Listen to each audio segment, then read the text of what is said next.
All right, man, April 20th, April 22nd, Wednesday. We're getting ready to make this cut. So I had a piece of scrap wood.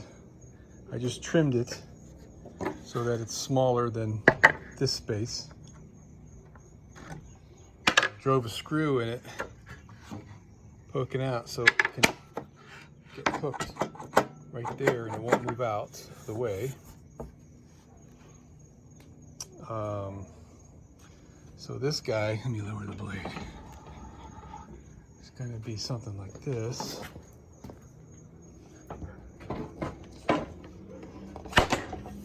Okay.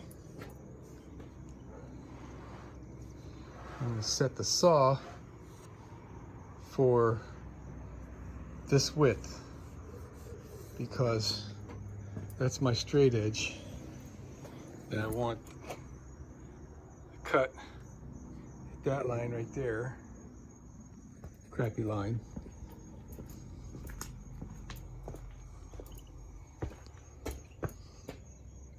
And that line right there.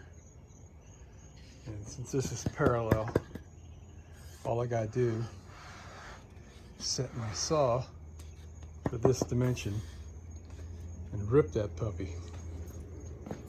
So I'm gonna just measure this right here with a tape measure and then set my saw cut to this, and that's all I gotta do.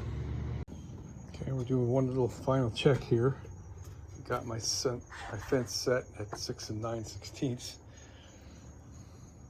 and we're right on the edge of the blade there. So it should be right. And there's our tapered cut.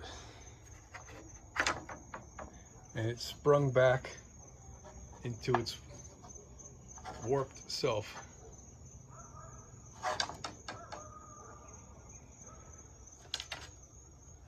So we're about a 1/2 inch on this end and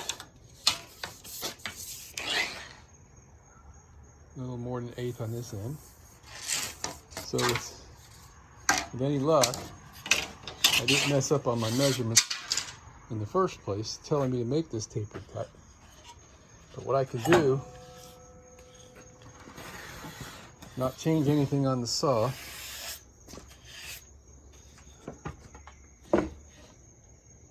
Okay.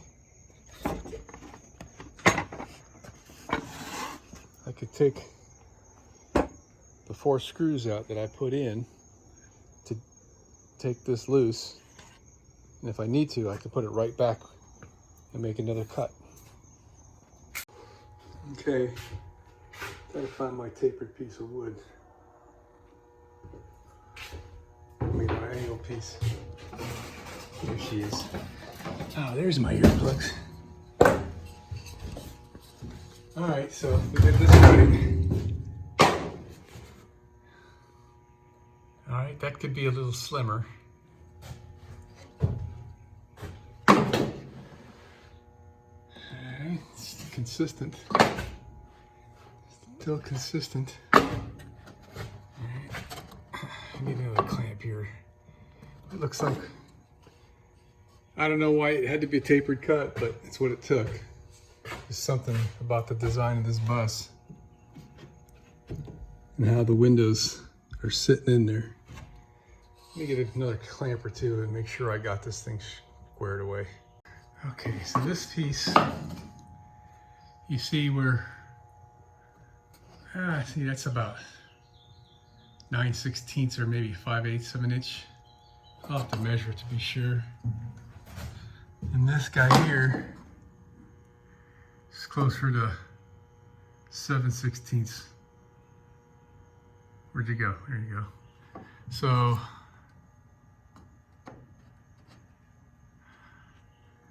we don't need to cut anymore. What we could do is space out about a 1/16 away from the windows, which means I overcut the wood a 1/16. It's okay though, because this one on this side is like way away from the windows because everything is so whacked.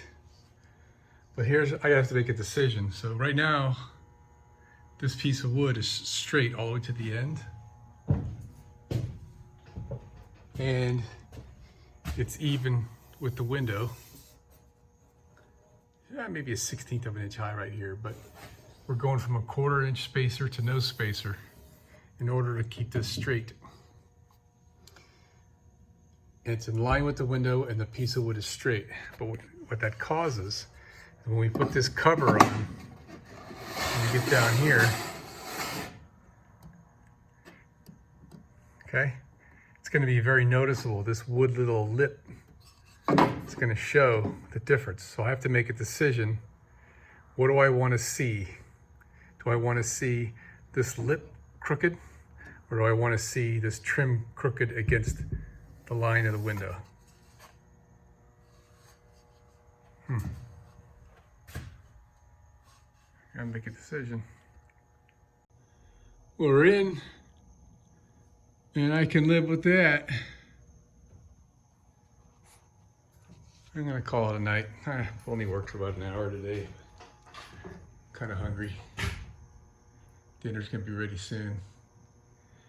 So tomorrow, I could conceivably get all this wood in from the back all the way to here, like this side is, and maybe even cut these pieces. I ordered some of that sound dampening insulation stuff. It's like a gooey rubber that's peel and stick on the back and aluminum foil on the front side. And I'm gonna try it out and see how it works for deadening the sound. We got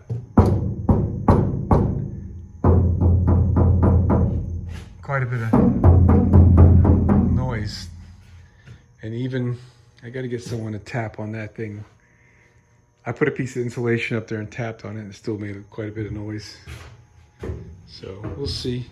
Shit's kind of expensive, but I might spend maybe $300 or $400 on some of that stuff.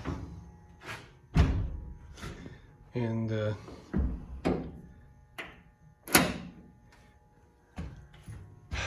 yeah, money's been flowing pretty fast these days. The water heater, hot water heater is going to show up Saturday. My Suburban 6-gallon hot water heater is going to go right around there somewhere. So yeah, that's a night. Good night.